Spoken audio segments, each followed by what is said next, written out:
سب سے اہم اور سب سے اصل وجہ ہے کہ آج ہم جو زوال میں ہیں، پستی میں ہیں اور عروج پہ ہم کہیں نظر نہیں آ رہے، وہ ہے ہم نے اصل چیز توحید کو، ایک اللہ کو ماننا جیسا اس کا حق تھا وہ چھوڑ دیا۔ جس دن ہم واپس اپنی توحید پر آ جائیں گے اور جو رب ہمارے لیے پسند کرتا اور جو چاہتا ہے وہ ہم کرنے لگیں گے، جس میں سب سے اول فرائض کرنے لگیں گے، تو آپ دیکھیں گے کایا پلٹ جائیں گی ممالک کی، کایا پلٹ جائیں گی مسلمانوں کی، اور اس دنیا کے اندر پھر سے مسلمان وہ چیز بن جائیں گے جو انسانیت کی ضرورت ہوتے ہیں۔ جیسا ماضی میں پاسٹ میں آپ نے دیکھا، مسلمان انسانیت کی ضرورت ہے، تعداد میں اگر خلیل بھی ہوں گے تو انسانوں کی ضرورت ہے، یاد رکھیں۔ چاہے ملٹری کے اندر لے لیجئے، ان کی ضرورت تھی، ان کے بغیر کام نہیں ہوتا تھا۔ پورے ہندوستان کی آپ تاریخ پڑھ لیجیے، یا تو ترک یا تو پٹھان، یہ دو قومیں تھی جن کی بنیاد پر لوگوں نے جنگی لڑی پوری۔ چاہے آپ کی حکومت کوئی بھی علاقہ مراٹھا کیوں نہ ہو، لیکن آپ کا توپخانہ پورا جو ہے کوئی نہ کوئی مسلمان سنبھال رہا ہے، آپ کی فوج کا جنرل کوئی نہ کوئی مسلمان ہے، آپ کا پرسنل باڈی گارڈ کوئی نہ کوئی مسلمان ہوتا، حالانکہ بادشاہ پورے غیر مسلم ہوتے۔ تو گویا ایک ضرورت تھی، ان کو پتا تھا یہ اسپیشلائز قوم ہے فلاں چیز میں، کھانے پینے میں یہ اسپیشلائز ہے، شربت بنانے میں یہ اسپیشلائز ہے، شراب نہیں پیتے تو شربت بنانے کی ان کے پاس وہ ہے، کپڑے وغیرہ یہ بہت اچھے بناتے ہیں، ان کی فلاں چیز اچھی ہے، حفاظت یا تحفظ کی چیزیں ان کی اچھی ہے۔ مسلمانوں کے لوگ کتنے مشہور تھے دنیا بھر کے اندر، آج بھی دیکھیے علی گڑھ کا لوگ کتنا مشہور ہے، پوری انڈسٹری تھی ایک بڑی، مسلمان کارپیٹ بنانے کے اندر سب سے ماہر رکھتے ہیں، چاہے دنیا میں آپ کہیں بھی ہو، آپ کی حکومت چاہے مسلمانوں کے خلاف آپ کیوں نہ ہو، لیکن قالین جو بچھیں گے وہ ایرانی یا ترکی قالین ہی ہوں گے، آپ سمجھ رہے؟ تو گویا مسلمان انسانیت کی ضرورت تھی، چاہے آپ ان کو اچھا سمجھو یا برا سمجھو، تو وہ دور پھر آ جائیں گا جب مسلمان انسانیت کی ضرورت بن بیٹھیں گے۔ تو یہ اصل چیز ہے، یاد رکھیں، وہ تبھی ہوتا ہے جب ہم اللہ کے محبوب بندے بن جاتے ہیں، اور وہ تبھی ہوتا ہے جب ہم توحید پہ قائم رہ کر وہ کام کرتے جو ہمارا رب پسند کرتا ہے، جس کی مثال صحابہ، تابعین، تبع تابعین، سلف صالحین ہیں، کہ جو تعداد میں کم تھے، قلیل تھے، لیکن ان کی زبان، ان کا کلچر سمجھتے نا، ثقافت جس کو کہیں گے، ان کا کلچر، ان کی زبان، ان کی ہر چیز جو لوگوں پہ جو حکومت کرتی تھی، مطلب لوگ اس کو چاہتے تھے ویسا کرنا، وہ چیزیں کرنا، بہرحال وقت نہیں ہے، ورنہ اتنی کچھ چیزیں یاد رکھیں کہ مسلمانوں نے جو انسانیت کو دی، انسانیت نے مسلمانوں سے لیا، اور وہ آج بھی ہماری مقروض ہے، مسلمانوں کی مقروض ہے۔ وجہ یہ تھی کہ مسلمان اللہ کے محبوب تھے، جب وہ اللہ کے محبوب تھے تو اللہ رب العزت نے ان کی محبت انسانوں کے دلوں میں ڈال دی تھی۔ جب ہم نے اللہ سے ہماری محبت کم ہوئی، ہم نے شرک کرنا شروع کر دیا، اور اللہ نے جو چیزیں ہم پر فرائض عائد کی جو کہ اس کو پسند ہے، اس لیے اس نے ہم پر فریضہ کیا ہے، ان چیزوں کو چھوڑ دیا، نتیجہ یہ ہوا کہ ہم پیچھے ہو گئے۔ توحید کا حال تو میں نے آپ کو بتا دیا کہ شرک ہم کتنا کثرت سے کرتے ہیں۔ اس کے بعد سب سے اہم چیز جو یاد رکھی توحید کے بعد وہ نماز ہے، اس کا حال بھی کیا میں آپ کو بتا سکتا ہوں کہ مغرب کی نماز سب سے زیادہ لوگ پڑھتے ہیں، فجر کی نماز سب سے کم لوگ پڑھتے ہیں،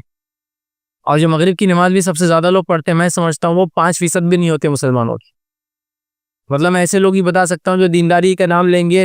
دینی مجالس سے بیٹھیں گے، لیکن نماز کی توفیق نہیں ہوتی۔ آپ بات سننے کو تو بات بہت سنتے ہو،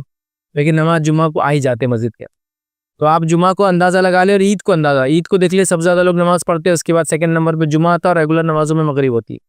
تو اگر خالی عید کو بھی لے لیں اور سمجھے عید کو جو مسلمان آتے ہیں 100% ہے، سمجھ لے، میں بول رہا ہوں، پھر بول رہا ہوں، سمجھ لے، میرا ایک اندازہ ہے 30-40% زیادہ مسلمان عید کو بھی نہیں پڑھتے ہیں، ایک اندازہ ہے میرا، تو سمجھ لے عید میں سب سے زیادہ پڑھتے ہی 100% ہے، تو جمعہ میں اس سے کم ہے، مغرب میں اس سے کم ہے، اور فجر میں اس سے کم ہے، اس کا اللہ پورے نہیں پڑھتے ہیں نا، تو گویا نماز ہی ہم نے چھوڑ دیا۔ اب کہاں سے اللہ کی مدد آئیں گی، کہاں سے جو ہے فتح نصیب ہوں گی، کہاں سے ہم انسانیت کی ضرورت بنیں گے؟ تو ہمارا حال یہ ہوگا کہ ہر کوئی بول رہا بھائی ان کی کیا ضرورت ہے، یہ تو ہم کو ترقی کو پیچھے کرنے کی وجہ ہے، یہ لوگ مصیبتوں کے ملکوں میں لانے کی وجہ ہے، ان کا پردہ، ان کا چہرہ، ان کا کلچر، ثقافت، اور ان کی تہذیب اور ان کی زبان سب کچھ مشکل میں ہم کو ڈال دیتی ہے۔ اور آج حال یہ عربی زبان لوگ ڈرتے ہیں اس، کوئی اگر کسی مجمع میں لگا دے اللہ اکبر کا نعرہ تو لوگ ڈر جائیں گے بھائی کیا ہو رہا ہے، جبکہ انہوں ریلیکس ہو جانا چاہیے تھا کہ یہ مسلمان یہاں موجود ہے، اس کا مطلب ہم محفوظ ہیں۔ ابھی الٹا ہو چکا معاملہ، تو لہٰذا ہم نے چونکہ توحید کو چھوڑ دیا، اور اس کے بعد جو فرائض ہم پر عائد ہوئے ہم نے چھوڑ دیا، نتیجہ یہ ہوئی کہ اللہ رب العزت نے ہم کو اس پستی میں ڈال دیا۔ اس کے علاوہ اور کئی سبب ہو سکتے ہیں، کئی سبب ہو سکتے ہیں کہ ہم معاشی اعتبار سے کمزور ہیں،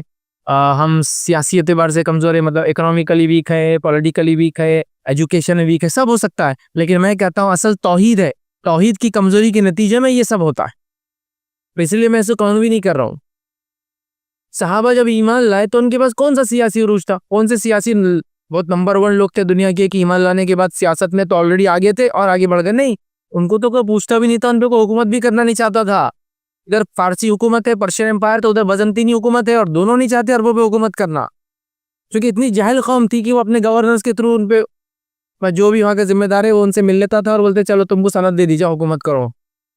اتنے جنگلی اور جاہل لوگ تھے، یاد رکھیے، ایمان سے پہلے۔ ایمان کے بعد سیاسی عروج، ایمان کے بعد معاشی عروج، ایمان کے بعد سائنس اور ترقی ٹیکنالوجی میں آگے بڑھے، سب ایمان کے بعد ہوا. ملٹری سائنس ایمان کے بعد وہ جو ہے اتنی فتوحات ہوئے، اس سے پہلے نہیں تھی. مطلب اگر سمجھ لیجئے کوئی انسان پہلے سے دنیا کا بادشاہ اسلام قبول کر لیا تو آپ بول سکتے پہلے سے تو بادشاہ تھا، اسلام قبول کر لیا تھا اور اچھا انسان بن گیا. کچھ بھی نہیں تھا، تو پتہ چلا توحید کے نتیجے میں تمام عروج ملے ان کو. تو اسی لیے میں کہہ رہا ہوں توحید کو چھوڑنے کے نتیجے میں تمام زوال آتے ہیں. تو لہٰذا اگر ہم توحید کو تھام لیں تو یہ سب جو جہاں جہاں نیچے خود بخود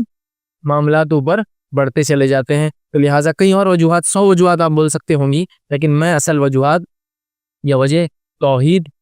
کو مانتا ہوں کہ توحید کو چھوڑنا اور شرک کو اختیار کرنا ہے، اور اس کے بعد اللہ نے جو فرائض عائد کیے اس کو چھوڑنا ہے. یہ کر لیں گے تو واپس ہر قسم کے عروج مسلمانوں کو نصیب ہو جائیں گے.